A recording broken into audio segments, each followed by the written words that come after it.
Praise the Lord. May God bless your spirit, soul and flesh.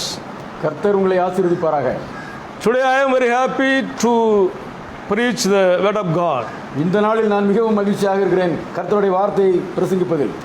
Are you ready to enjoy the word of God? கர்த்தருடைய வார்த்தையை கேட்டு மகிழ்வதிலே நீங்கள் ஆர்வமாக இருக்கிறீர்களா?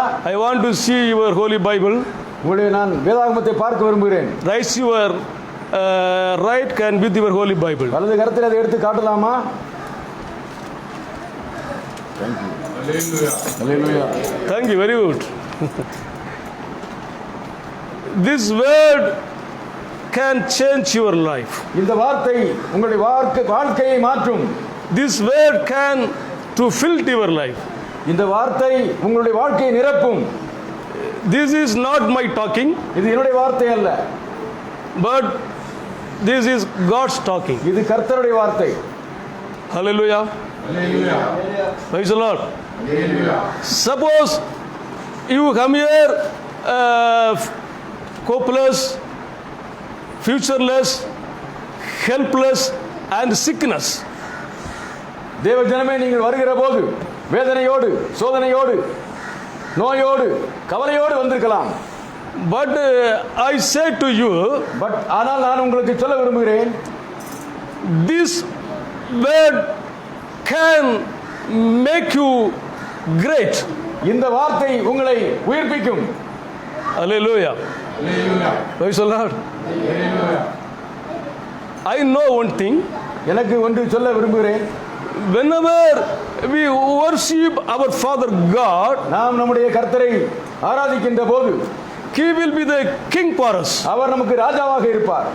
Whenever we pray to God, நாம் கர்த்தரிடத்தில் ஜெபிக்கிற போது, He will be the servant of us. அவர் நம்முடைய வேலைக்காரனாக இருப்பார். This is my strength. இதுதான் நம்முடைய பலம்.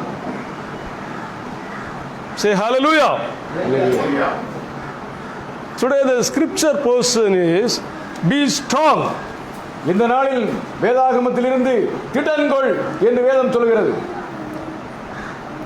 Let us turn your Bible to the book of Haggai, chapter 2, verse 4. ஆகாய் புத்தகத்திலிருந்து அதிகாரம் 2 வசனங்கள் 4.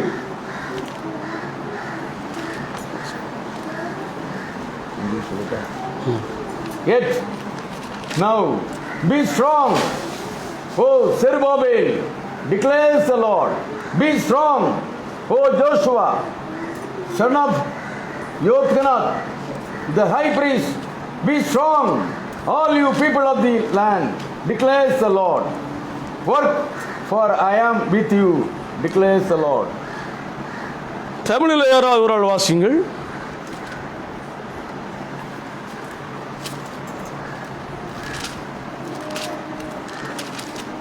ஆகாய் 2:4.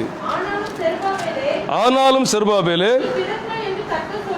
நீ திடன்கொள் என்று கர்த்தர் சொல்லுகிறார்.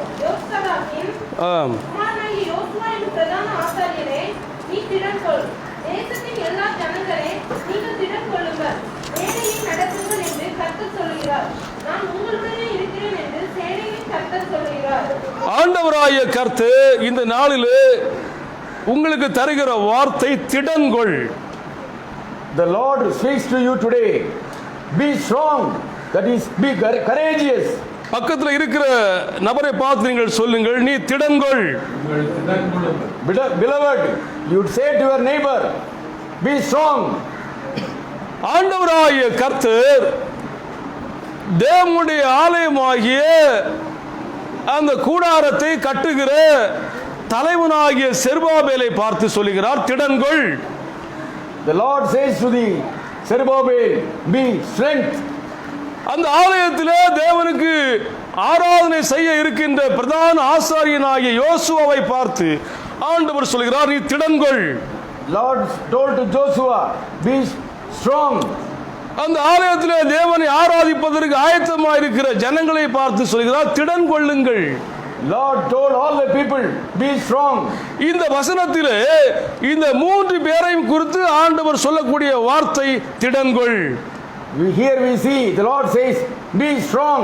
ஆலயத்தை கட்டி எழுப்பக்கூடிய தலைவனுக்கும் ஆலயத்திலே ஆராதனை செய்வதற்கு, ஆராதனை நடத்துவதற்கு ஆயத்தமாக இருக்கிற ஆசாரியனுக்கும் ஆராதனை செய்ய போகிற ஜனங்களுக்கும் சேர்த்து சொல்லுகிற வார்த்தை திடன்கொள். Beloved, our Lord says to everybody, be strong. அந்த தேவர் இன்றைக்கு உங்களை பார்த்து சொல்லுகிற வார்த்தை நீ திடன்கொள். Beloved, today our Lord is also telling you, be strong. சிறைப்பட்டு போற உன்னுடைய ஆவிக்குரிய வாழ்க்கையை கட்டி எழுப்புவதிலே நீ திடன்கொள். In order to lift your life, you have to be strong. உடைந்து போன உன்னுடைய ஆவிக்குரிய ஜீவியத்தை நீ கட்டி எழுப்புவதிலே திடன்கொள். Strengthen yourself to build yourself, your spiritual life, you be strong. கரைப்பட்டு போன உன்னுடைய சரீரமாகிய ஆலயத்தை புதுப்பித்துக் கொள்வதிலே, சுத்திகரித்துக் கொள்வதிலே நீ திடன்கொள். In order to renew your life, be strong. உன்னுடைய ஜீவியத்தை ஒரு நல்ல ஆவிக்குரிய மாளிகையாக மாற்றுவதற்கு நீ திடன்கொள். To change your life, be strong. இழந்து போன கிருபைகளை ரெட்டிப்பாக நீ பெற்றுக்கொள்வதற்கு திடன்கொள். To get all the graces, be strong. ஆக ஆண்டவராகிய கர்த்தர் நம் ஒவ்வொருவரையும் பார்த்து சொல்லக்கூடிய வார்த்தை திடன்கொள். Beloved, the Lord is telling you, be strong.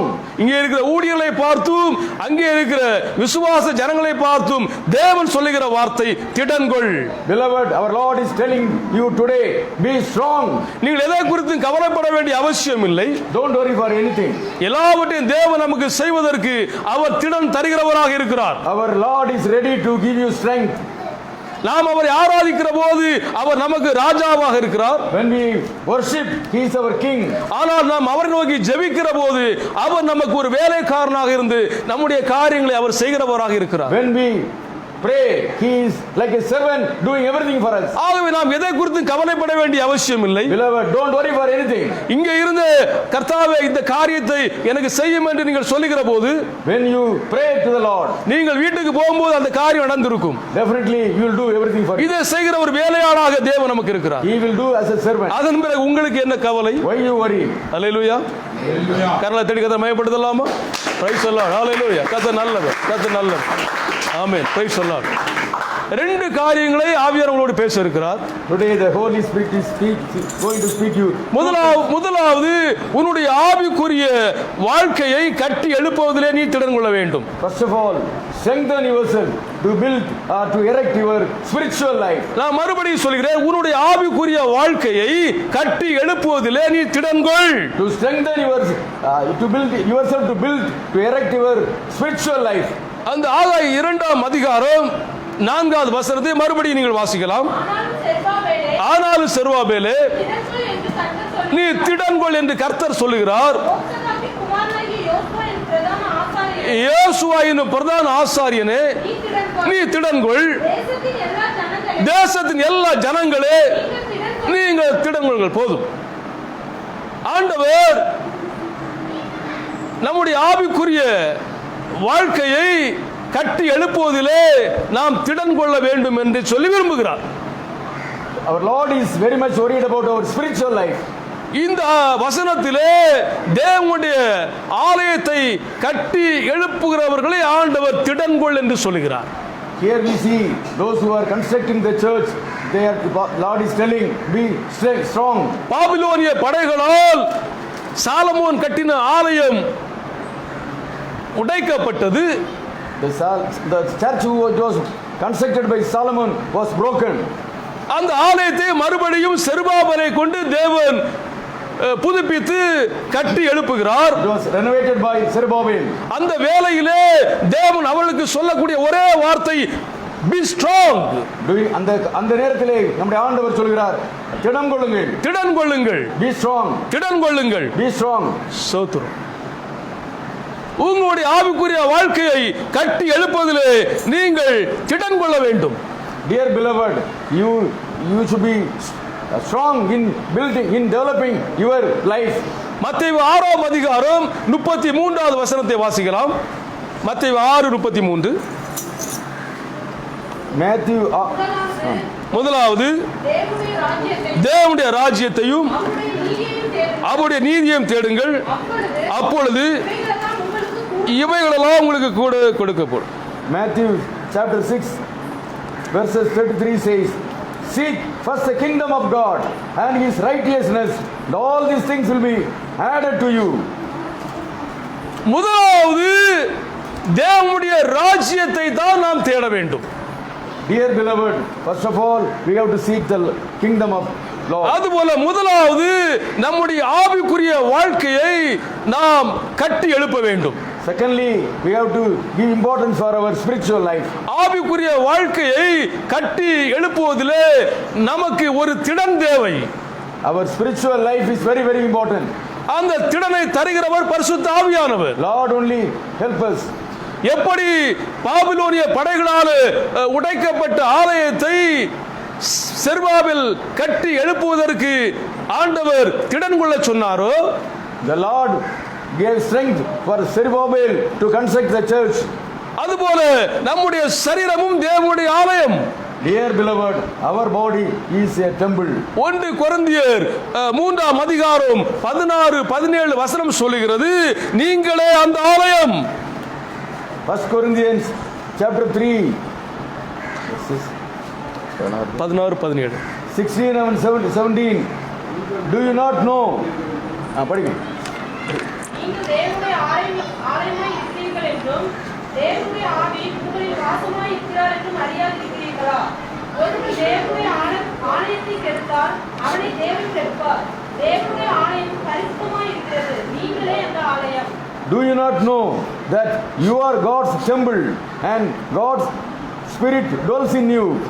If anyone destroy God's temple, God will destroy him. For God's temple is holy and you are that temple.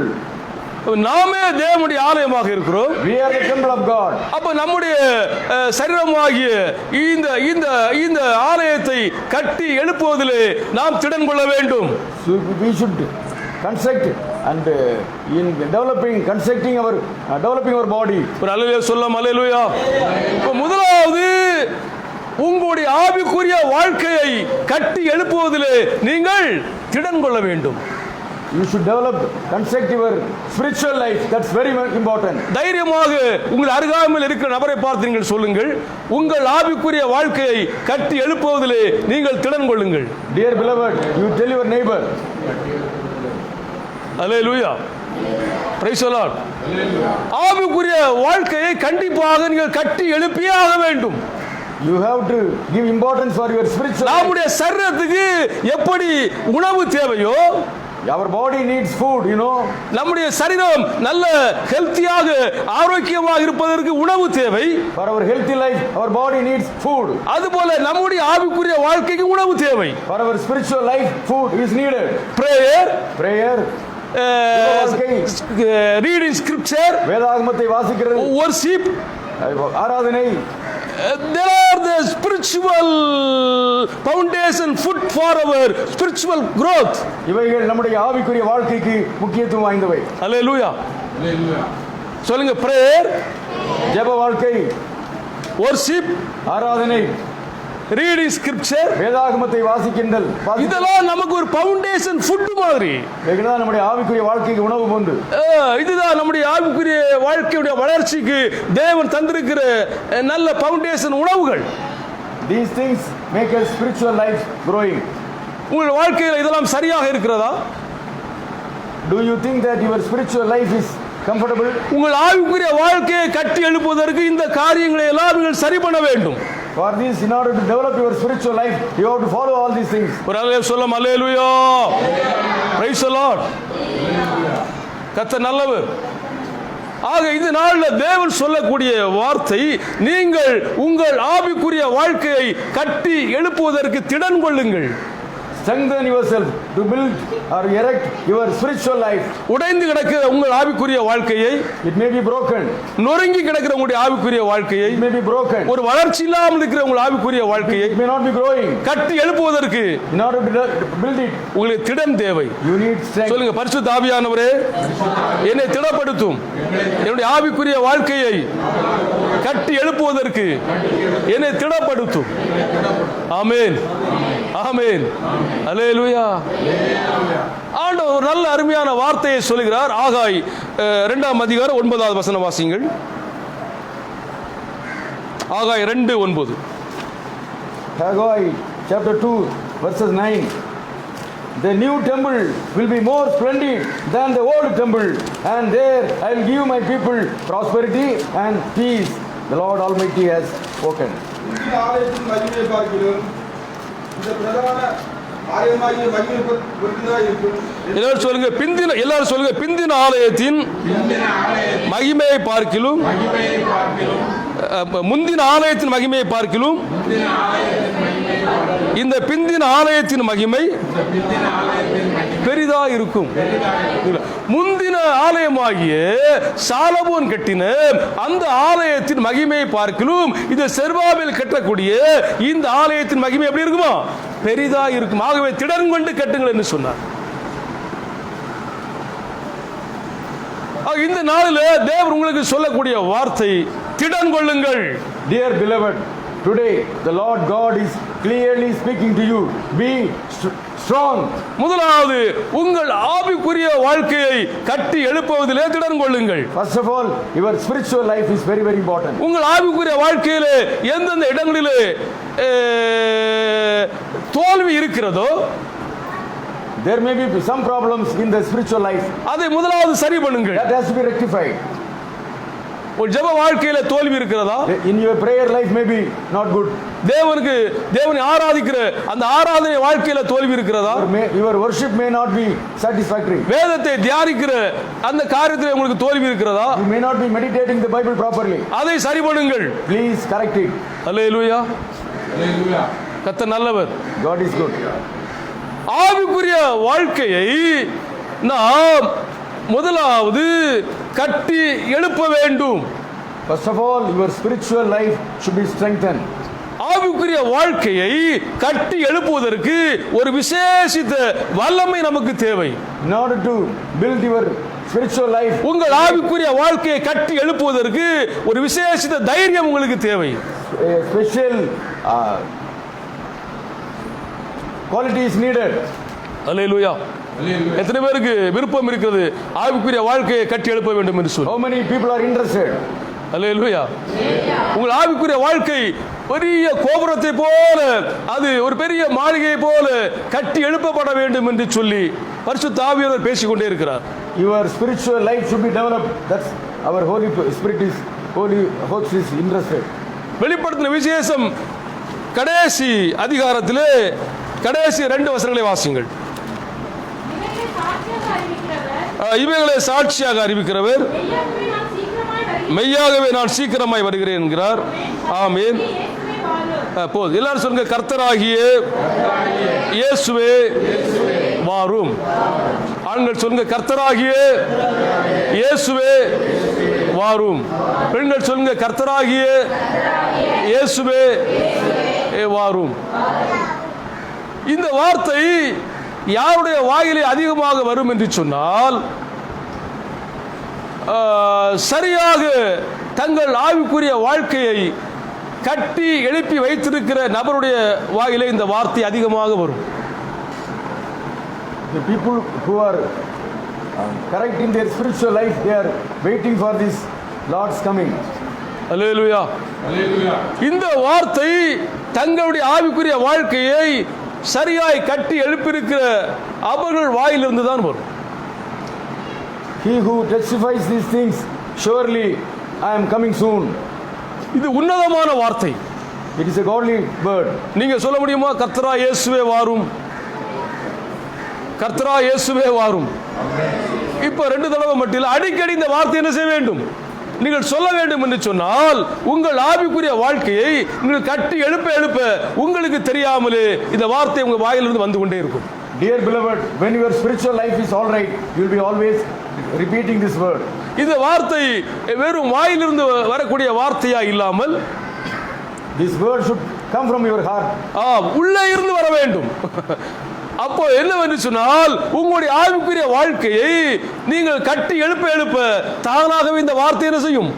வரும். கர்த்தரா இயேசுவே வாரும், கர்த்தரா இயேசுவே. ஏன்னா உங்களுக்கு தெரியாமலே உங்கள் ஆவியும் ஆத்மாவும் சரீரமும் இயேசுவை எதிர்பார்த்து கொண்டே இருக்கும். When your spiritual life is all right, you will be always expecting this. ஆக முதலாவது நீங்கள் உங்கள் ஆவிக்குரிய வாழ்க்கையை கட்டி எழுப்புவதிலே திடன் கொள்ளுங்கள். First of all, you have to strengthen yourself to build, to erect your spiritual life. உலகத்தில் வீடு கட்டி விடலாம், You can construct houses, பெரிய ஃபேக்டரி கட்டலாம், you can construct an industry, ஆனால் ஆலயத்தை கட்டுவதற்கு சத்துரு எதிராக இருப்பான். but Satan will be against for the construction of. அதுபோல உங்கள் ஆவிக்குரிய வாழ்க்கையை கட்டி எழுப்புவதற்கும் பிசாசு உங்களுக்கு எதிராக பயங்கரமாக யுத்தம் செய்வான். Same thing in your spiritual life also. ஆக நீங்கள் ஒரு யுத்த புருஷனை போல இருந்து Just like you are a soldier, உங்கள் ஆவிக்குரிய வாழ்க்கையை கட்டி எழுப்புவதற்கு நீங்கள் திடன் கொள்ள வேண்டும். you have to construct your spiritual life. ஆவிக்குரிய வாழ்க்கையை கட்டி எழுப்புவதற்கு திடன் தருகிறவர் பரிசுத்த ஆவியானவர். In order to develop your spiritual life, the Holy Spirit is helping. உங்களுக்கு பயம் வருகிற போது, Whenever you are fearing, உங்களுக்கு என்ன செய்ய வேண்டும் என்று சொல்லி தெரியாத ஒரு நிலை வருகிற போது, and you do not know what to do, ஒரு தோல்வி வருவது போல இருந்தால் in a failure, நீங்கள் பரிசுத்த ஆவியானவரை அழைக்க வேண்டும். you have to invite the எனக்கு உதவி செய்யும் என்று சொல்லி you request him. அவர் உங்களை திடப்படுத்துவார். He will give you strength. அவர் உங்களை திடப்படுத்துவார். He will give you strength. Hallelujah. Praise the Lord. இந்த உலகத்திலே ஒரு ஆவிக்குரிய பிள்ளை முதலாவது தன்னுடைய ஆவிக்குரிய வாழ்க்கையிலே அதிக கவனம் செலுத்த வேண்டும். Dear beloved, in this world, a spiritual child should give importance for the spiritual life. ஆவிக்குரிய வாழ்க்கையிலே சரியான கவனம் செலுத்தாமல் If you don't concentrate in your spiritual life, நீங்கள் சபைக்கு வருவதனால எந்த பிரயோஜனமும் there இல்லை. is no meaning in coming in this church. ஆவிக்குரிய வாழ்க்கையிலே கவனம் செலுத்தி உங்கள் ஆவிக்குரிய வாழ்க்கையை நீங்கள் சரி பண்ணி சபையில் வருகிற போது அது உங்களுக்கு மிகுந்த ஆசீர்வாதமாக இருக்கும். Dear beloved, you correct your spiritual life. Whenever you come to the church, you will be blessed. அல்லேலூயா. அப்ப முதலாவது உங்கள் ஆவிக்குரிய வாழ்க்கையை கட்டி எழுப்புவதிலே நீங்கள் திடன் கொள்ள வேண்டும். First of all, dear beloved, strengthen yourself to build or to erect your spiritual life. உங்கள் எத்தனை பேர் என்னுடைய ஆவிக்குரிய வாழ்க்கை 100% சரியாக இருக்குதுன்னு சொல்ல முடியும்? Dear beloved, how many of you can say, I am all right in the spiritual life? ஒருவரும் சொல்ல முடியாது. Nobody can say. ஏதாவது ஒரு விதத்திலே எல்லாருக்குமே இருக்கும். ஒரு தளர்வு இருக்கும், ஒரு குறை இருக்கும். There may be some problem. ஆக அதை நாம் சரிப்படுத்துவதற்கு எல்லா வலது கரத்துக்கு சொல்லுங்க, இயேசுவே என்னை திடப்படுத்தும், எனக்கு திடன் தாரும். அல்லேலூயா. செருபாபேலே திடன்கொள்,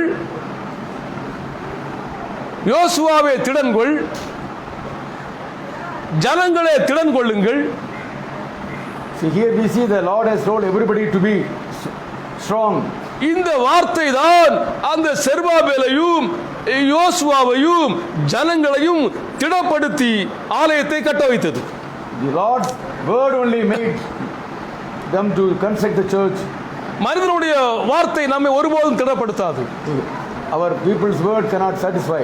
தேவனுடைய வார்த்தை மனிதனுடைய வார்த்தையை விட 1000 மடங்கு நம்மை திடப்படுத்தும். But our Lord's word is powerful. அல்லேலூயா.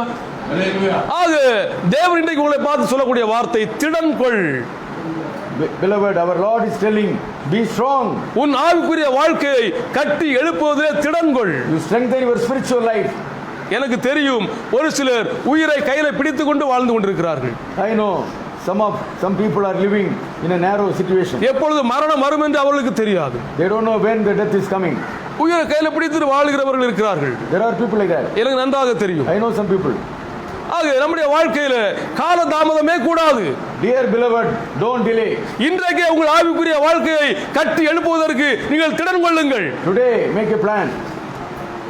30 வருஷம் கழித்து 40 வருஷம் கழித்து 10 வருஷம் கழித்து அல்ல.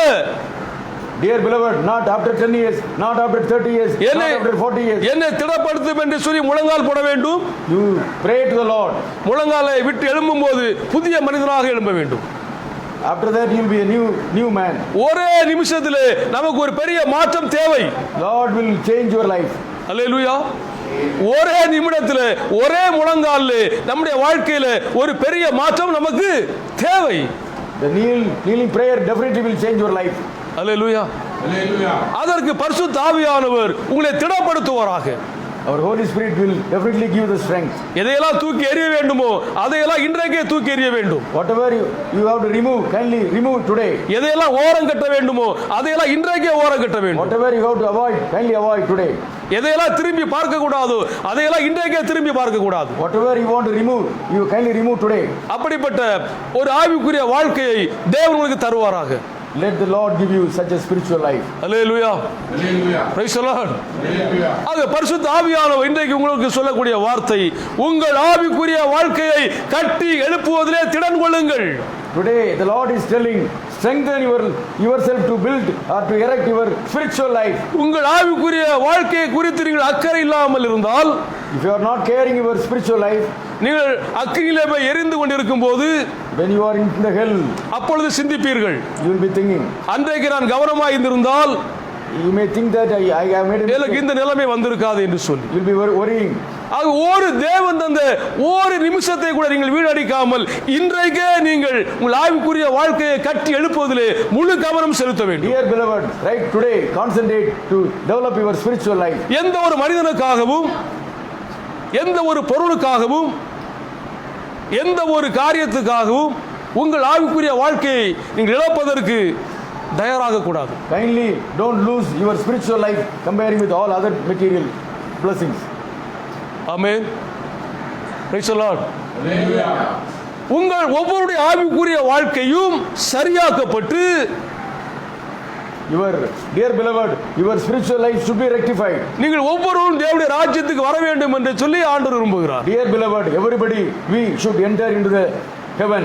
நீங்கள் உங்கள் குடும்பத்துக்கு முக்கியமானவர்களோ முக்கியம் இல்லாதவர்களோ அதை குறித்து எந்த கவலையும் இல்லை. Dear beloved, you may be important or you may not important to the family, ஆனால் நீங்கள் பரலோக ராஜ்யத்துக்கு முக்கியமானவர்கள். but you are very very important for the Lord. இயேசுடைய இரத்தம், Our Lord's blood உங்களை பரலோக ராஜ்யத்துக்கு முக்கியமானவர்களாக மாற்றி இருக்கிறது is changed your life for suitable for the heaven. என்கிற உணர்வோடு கூட உங்கள் ஆவிக்குரிய வாழ்க்கையை கட்டி எழுப்புவதிலே நீங்கள் திடன் கொள்ளுங்கள். Dear beloved, give importance for the spiritual life. Amen. Praise the Lord. Hallelujah. அல்லேலூயா. இப்ப முதலாவது உங்கள் ஆவிக்குரிய வாழ்க்கையை கட்டி எழுப்புவதிலே நீங்கள் திடன் கொள்ளுங்கள். First of all, dear beloved, you strengthen your spiritual life. நான் மறுபடியும் சொல்கிறேன், I am telling once again, உங்கள் ஆவிக்குரிய வாழ்க்கையை கட்டி எழுப்புவதிலே நீங்கள் திடன் கொள்ளுங்கள். strengthen your spiritual life. இந்த வேத புத்தகத்திலே சொல்லப்பட்ட வசனத்தின்படி உங்கள் ஆவிக்குரிய வாழ்க்கை கட்டி எழுப்பப்பட வேண்டும். According to the word of God, you have to strengthen your spiritual life. மனிதனுடைய வார்த்தையின்படி அல்ல, Not by the word of தேவனுடைய வார்த்தையின்படி by the Lord's word. உங்கள் ஆவிக்குரிய வாழ்க்கையை கட்டி எழுப்புவதற்கு நீங்கள் உங்களை அர்ப்பணிங்கள். Kindly surrender your life to strengthen your life. ஆமென். ஆமென். மனிதனுடைய யோசனைகள், அவருடைய வார்த்தைகள் எல்லாம் அதெல்லாம் உங்களை ஒருபோதும் தேவனுடைய ராஜ்யத்துக்கு கட்டி எழுப்பாது. Only Lord's word of God will take you to the heaven. Yes, இந்த வார்த்தை, தேவனுடைய வார்த்தையை மட்டுமே நம்மை தேவனுடைய ராஜ்யத்துக்கு கட்டி எழுப்பும். சொல்லப்பட்ட ஒவ்வொரு வாக்குத்தத்தத்தின்படி உங்கள் ஆவிக்குரிய வாழ்க்கையை கட்டி எழுப்புவதற்கு நீங்கள் திடன் கொள்ளுங்கள். Dear beloved, strengthen your spiritual life from today. ஆமென் சொல்ல முடியுமா? ஆமென். அல்லேலூயா. Praise the Lord. கர்த்தர் நல்லவர். இரண்டாவது, உங்கள் பூமிக்குரிய வாழ்க்கையை கட்டி எழுப்புவதிலே நீங்கள் திடன் கொள்ளுங்கள். Dear beloved, secondly, strengthen yourself to build or erect your worldly life. ஆவிக்குரிய வாழ்க்கையை கட்டி எழுப்புவதிலே நாம் திடன் கொண்டால் மட்டும் போதாது. Beloved, not only spiritual life, நம்மை தேவன் இந்த பூமியிலே வைத்திருக்கிறபடினால் but also we have to strengthen the worldly life. நம்முடைய பூமிக்குரிய வாழ்க்கையையும் நாம் கட்டி எழுப்புவதற்கு நாம் திடன் கொள்ள வேண்டும். We have to strengthen our worldly life also. ஆபிரகாம், ஈசாக், யாக்கோபுடைய வாழ்க்கையிலே பார்க்கிறோம். We see in our servants of God, அவர்களெல்லாம் தங்கள் பூமிக்குரிய வாழ்க்கையை கட்டி எழுப்புவதிலே அதிகம் கவனம் செலுத்தினவர்கள். they also gave importance for the worldly life. ஆக இந்த நாளிலே பரிசுத்த ஆவியானவர் உங்களோடு பேசிக் கொண்டிருக்கிறார். Today the Lord God is speaking to you. உங்கள் பூமிக்குரிய வாழ்க்கையை கட்டி எழுப்புவதிலே நீங்கள் திடன் கொள்ளுங்கள். To give strengthen your worldly life also. ஆபிரகாமை குறித்து நாம் தியானிக்கிற போது, When we meditate Abraham, ஆதியாகமம் 12:2 அங்கே சொல்லப்பட்டிருக்கிறது, நீ ஆசீர்வாதமாய் இருப்பாய். in Genesis chapter 12 verses 2 says, I will make you a great nation. ஆண்டவர் ஆபிரகாமை அழைக்கும் போது நீ ஆசீர்வாதமாய் இருப்பாய் என்று சொல்லி அழைத்தார். When he called Abraham, he told he will be a blessing for the country. நம்முடைய சபைக்கும் இந்த வருஷத்திலே ஆண்டவர் கொடுத்த வாக்குத்தத்தம் நீ ஆசீர்வாதமாய் இருப்பாய். Today in our church also the Lord gave the blessing words. ஆனால் இந்த பெருந்தொற்றின் காலத்திலும் இந்த லாக்டவுன் டைமிலும் நம்மை தேவன் ஆசீர்வாதமாய் நடத்தினார். Dear beloved, even during this coronavirus period, Lord is leading us very comfortably. உங்களுக்கு யாராவது ஏதாவது குறை இருந்ததா? Have you seen any? எல்லாம் தேவன் என்ன செய்தார்? தந்தார். God has provided everything. அல்லேலூயா. சேவனுடைய வாழ்க்கையிலே மீதம் எடுக்கும்படியாக செய்திருக்கிறார். Lord has blessed you. ஆக தேவன் நம்மை இந்த நாட்களிலும் ஆசீர்வாதமாய் நடத்தினார். கர்த்தருக்கு ஸ்தோத்திரம். Today also the Lord is doing everything for you. அப்போ நாம் இரண்டாவது நம்முடைய பூமிக்குரிய வாழ்க்கையை கட்டி எழுப்புவதிலே நாம் திடன் கொள்ள வேண்டும். Secondly, we have to strengthen our worldly life. நான் மறுபடியும் உங்களுக்கு சொல்லுகிறேன். I am also telling once again. உன்னுடைய பூமிக்குரிய வாழ்க்கையை நீ கட்டி எழுப்புவதிலே நீ திடன் கொள். Dear beloved, strengthen yourself in the worldly life also. ஆபிரகாமை குறித்து நாம் தியானிக்கிற போது ஆதியாகமம் 12:7 வாசிங்கள். Chapter 12:7. கர்த்தர் ஆபிரகாமுக்கு கர்த்தர் ஆபிரகாமுக்கு தரிசனமாகி தரிசனமாகி சந்ததிக்கு இந்த தேசத்தை கொடுப்பேன் என்றார். உன் சந்ததிக்கு இந்த தேசத்தை கொடுப்பேன் என்றார். அப்பொழுது அவன் தனக்கு தரிசனமான கர்த்தருக்கு அங்கே ஒரு பலிபீடத்தை கட்டினான். The Lord appeared to Abraham and said to him, this is the country that I am going to give to your descendants. Then Abraham built an altar there to the Lord. ஆண்டவர் ஆபிரகாமை அழைத்து கானானுக்கு கொண்டு வந்தார். Lord brought Abraham to Canaan. கானானிலே வந்தவுடனே கர்த்தர் சொல்லுகிறார், There the Lord says, உன் சந்ததிக்கு இந்த தேசத்தை கொடுப்பேன் என்று. I will give the country to your descendants. உடனே கானானிலே கால் வைத்த இந்த ஆபிரகாம் Suddenly the Abraham, அந்த கானானிலே தேவனுக்கு ஒரு பலிபீடத்தை கட்டுகிறார். there itself he constructed a church. ஆபிரகாமுக்கு நன்றாக தெரியும், Abraham knows very well. இந்த தேசத்தை தேவன் என்னுடைய சந்ததிக்கு தருவேன் என்று சொல்லியிருக்கிறார். The Lord has given a promise. ஆகவே இந்த தேசத்தில் நான் முதலாவது தேவனுக்கு ஒரு ஆலயத்தை கட்டுவேன் என்று சொல்லி அங்கே தேவனுக்கு பலி செலுத்துவதற்கு ஒரு பலிபீடத்தை கட்டிவிட்டார். Dear beloved, so Abraham constructed a church. உங்களுடைய வாழ்க்கையிலும் In your life also, நீங்கள் தேவனுடைய ஆலயத்தை குறித்த தேவனுடைய ஊழியத்தை குறித்த பாரம் உள்ளவர்களாய் மாற வேண்டும். dear beloved, you ought to also give importance for the temple of God. அப்பொழுது அந்த தேவனுடைய ஊழியத்தின் வழியாக கர்த்தர் உங்களுடைய சந்ததி முழுவதையும் ஆண்டவர் ஆசீர்வதிப்பார். So definitely the God will bless you, your generation. கர்த்தருடைய நாமம் மகிமை அடைவதாக. ஹல்லேலூயா. He will be glorified. ஆதியாகமம் 12:4 சொல்லுகிறது, Genesis 12:4. தேவன் ஆபிரகாமை அழைக்கிற போது ஆபிரகாமுக்கு வயது 75. So when Abraham went, as the Lord had told him, and he was 75 years old. ஆனால் ஆதியாகமம் 25:7 சொல்லுகிறது, But the Genesis 25:7 says, Abraham மரிக்கும் போது ஆபிரகாமுக்கு வயது 175 வயது. when he died, he was 175. 75 வயதிலே தேவன் அழைக்கிறார். The Lord called during the age of 75, 175 வயதிலே மரிக்கிறார். but he died only in the age of அப்ப 175. 100 வருஷம் தேவனுக்காக வாழ்ந்த ஒரு அருமையான தேவ மனுஷன் Abraham. Dear beloved, he lived 100 years for the Lord. எத்தனை வருஷம் ஆபிரகாம் தேவனுக்காக விசுவாசமே வாழ்ந்தார்? How many years? 100 வருஷம், செஞ்சுரி. 75 வயதிலே அழைப்பு, ஆனால் 175 வயதிலே மரணம் என்று சொன்னால் 100 வருஷம் தேவனுக்காக வாழ்ந்த மனிதன். Abraham lived 100 years for the Lord. 100 வருஷம் விசுவாசத்தை பாதுகாத்து அருமையான தேவ மனுஷன் இந்த Abraham. Abraham followed the word of God. ஆனால் வேதம் சொல்லுகிறது, இந்த ஆபிரகாமுக்கு வேலைக்காரர்கள் இருந்தார்கள், Abraham had servants, வேலைக்காரிகள் இருந்தார்கள், ladies were serving for him. ஒட்டகங்கள் இருந்தது, He had camels, ஆடு மாடுகள் இருந்தது, he had animals, கழுதைகள் இருந்தது, he had donkeys, தங்கம் வெள்ளி பொன் எல்லாமே இருந்தது. he had gold, everything. அப்படி என்று சொன்னால் இந்த ஆபிரகாம் தான் வாழ்ந்த காலத்திலே பூமிக்குரிய எல்லா நன்மைகளை பெற்றுக்கொள்வதற்கு தேவனாலே திடப்படுத்தப்பட்ட மனிதன். Dear beloved, Abraham was the richest man in the world. அல்லேலூயா.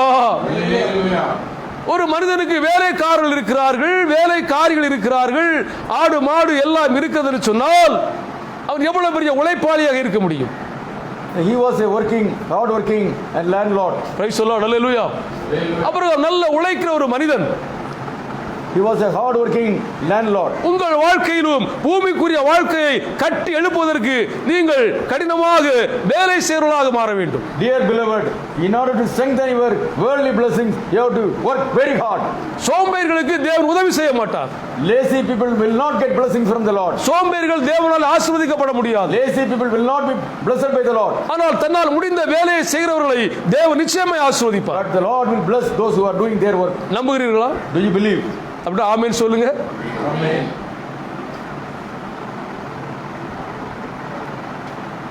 ஈசாக்குடைய வாழ்க்கையிலும் கூட நாம் அதை பார்க்கலாம். Same thing happened in the life of Isaac.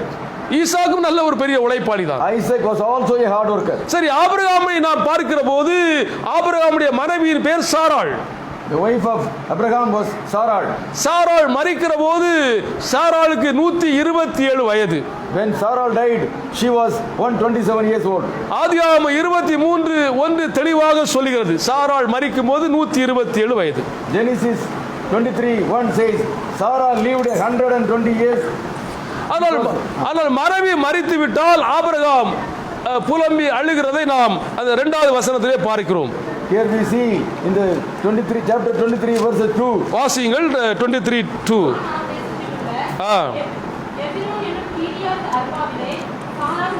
சாராள் மரித்தாள். அப்பொழுது ஆபிரகாம் வந்து சாராளுக்காக புலம்பி அழுதான். Sarah died in Hebron in the land of Canaan, and Abraham went to mourn for Sarah and to weep for her. மனைவி இறந்து விட்டால் இப்பொழுது கணவன் புலம்பி அழுது கொண்டே இருக்கிறான். Here we see the wife died, so the husband is crying. மனைவியுடைய சரீரத்தை அடக்கம் செய்ய வேண்டும். They have to bury the wife. அதற்கு ஒரு கல்லறை தேவை. He made a country yard. ஏத்தின் புத்திரர் மத்தியிலே வசிக்கிற இந்த ஆபிரகாம் ஒரு கல்லறையை அங்கே கேட்கிறார்.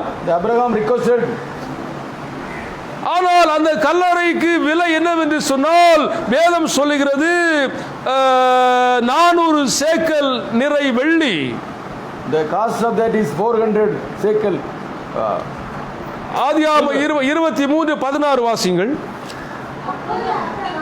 அப்பொழுது ஆபிரகாம் எப்ரோனின் சொல்லை கேட்டு ஏத்தின் புத்திரருக்கு முன்பாக எப்ரோன் சொன்னபடியே வர்த்தகத்தில் செல்லுபடியான 400 சேக்கல் நிறை வெள்ளியை அவனுக்கு நிறுத்து கொடுத்தான். So Abraham listened to Hebron, and he weighed out for Ephron that amount of silver which he had named in the hearing of the guilties for 400 shekels of silver according to the weights current among the merchants.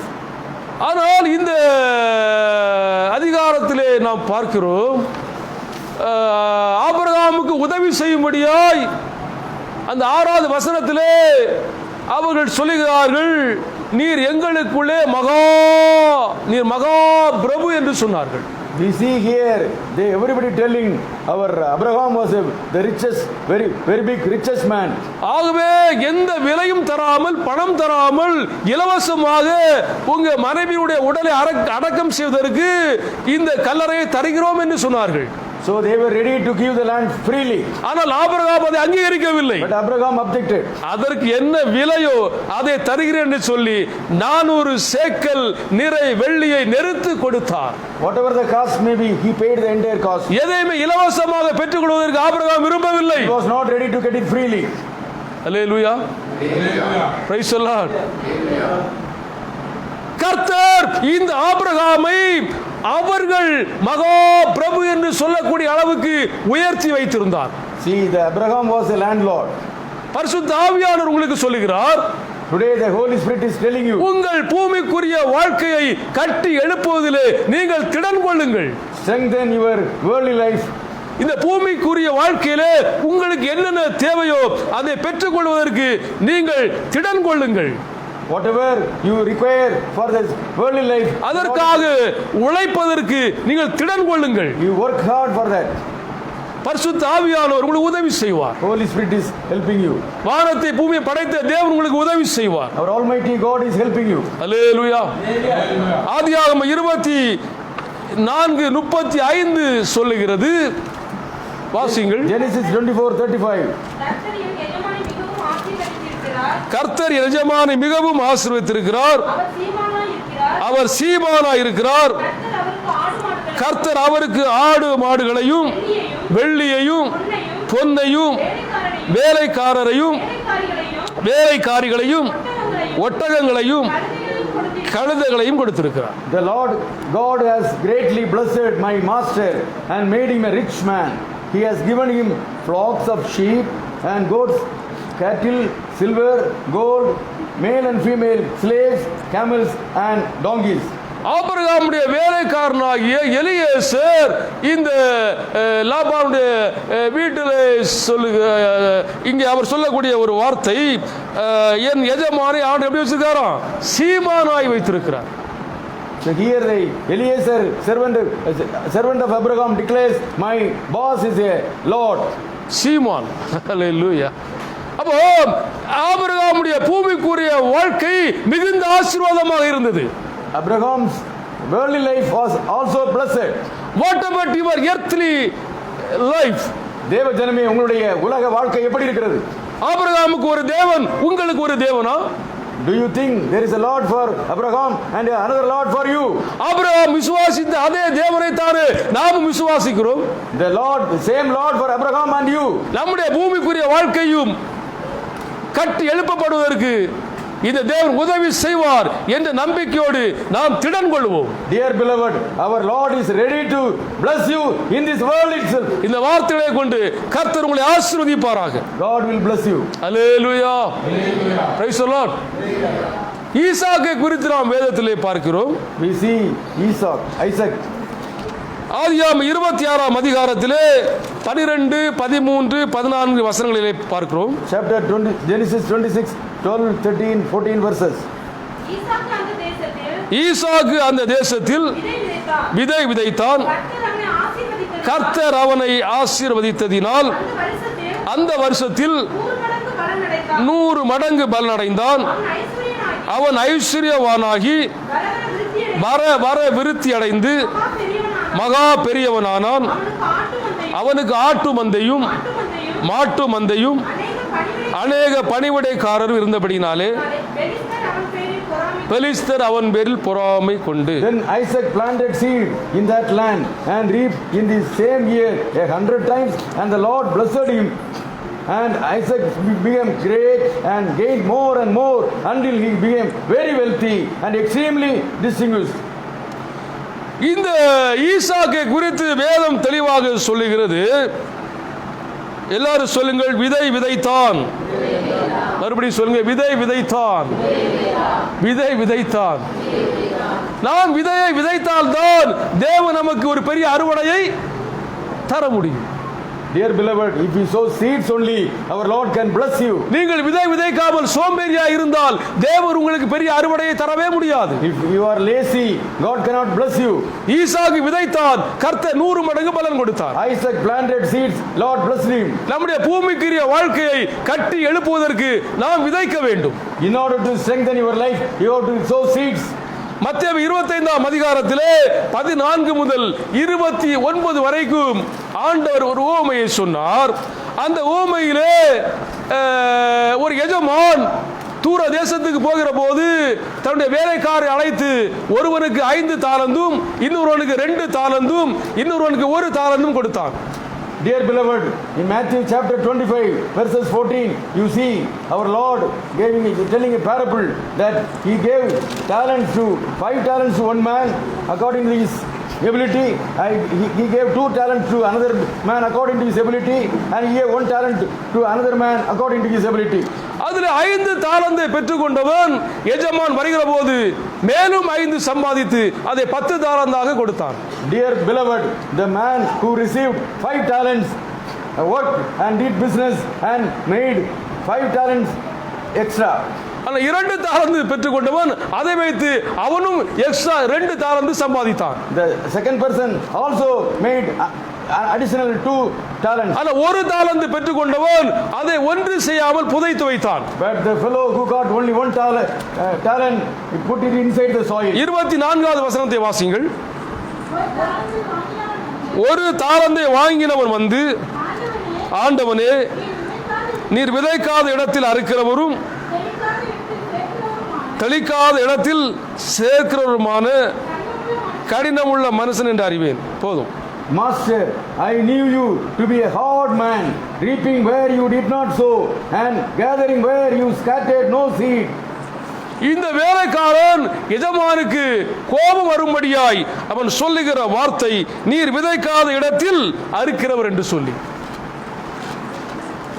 The lazy fellow says, Lord, you reap where there is no sowing. அந்த எஜமான் எரிச்சல் அடைந்து அவனிடத்தில் இருந்த ஒரு தாலந்தை எடுத்து 10 தாலந்து உள்ளவனுக்கு கொடுத்து விட்டான். The master became very angry and collected the 1 talent and gave it to the fellow who had 10 talents. அல்லேலூயா. ஆக நாம் எதையும் விதைக்காமல் நாம் பெரிய அறுவடையை காணவே முடியா. Dear beloved, without doing our work, God cannot bless your life. விதைப்பது நம்முடைய வேலை, அதை விளைய செய்வது தேவனுடைய வேலை. Dear beloved, we should do our work there, then the Lord will bless you. சோம்பேறிகளுக்கு தேவன் உதவி செய்யவே முடியாது. Dear beloved, lazy people cannot come up in life. வேதம் சொல்கிறது, நீங்கள் எறும்பினிடத்தில் போய் சுறுசுறுப்பை கற்றுக்கொள்ளுங்கள். Yeah, dear beloved, the Bible says you go and learn from the ants. அல்லேலூயா. கர்த்தர் நல்லவர். அது நம்முடைய வாழ்க்கையிலே நம்முடைய பூமிக்குரிய வாழ்க்கையை கட்டி எழுப்புவதற்கு நாம் திடன் கொள்ள வேண்டும். Dear beloved, you should strengthen your life to build the worldly life. ஆபிரகாமை போல திடன் கொள்ள வேண்டும். Just like Abraham. ஈசாக்கை போல திடன் கொள்ள வேண்டும். Just like Isaac. கர்த்தர் உங்களை ஆசீர்வதிப்பாராக. God will bless you. யாக்கோபை குறித்து வேதத்திலே நாம் பார்க்கிறோம். ஆதியாகமம் 30:43. Genesis 30 verses 43. ஆதியாகமம் 30:43. இவ்விதமாய் அந்த புருஷன் மிகவும் விருத்தி அடைந்து திரளான ஆடுகளும் வேலைக்காரரும் ஒட்டகங்களும் கழுதைகளும் உடையவனானான். Thus Jacob increased greatly and had large flocks, female servants and male servants and camels and donkeys. இந்த யாக்கோபு ஒரு கடுமையான உழைப்பாளி. You know, Jacob is a very hard worker. பூமிக்குரிய வாழ்க்கையை கட்டி எழுப்புவதற்காக திடன் கொண்ட ஒரு மனுஷன். He worked very heavily. ஆகவேதான் இந்த யாக்கோபு சொல்லுகிறார், ஆதியாகமம் 32:10 வசனம். Genesis 32:10. அடியேனுக்கு தேவரீர் காண்பித்த எல்லா தயவுக்கும் எல்லா சத்தியத்துக்கும் நான் எவ்வளவேனும் பாத்திரம் அல்ல. நான் கோலும் கையுமாய் இந்த யோர்தானை கடந்து போனேன். இப்பொழுது இவ்விரண்டு பரிகாரங்களையும் உடையவனானேன்.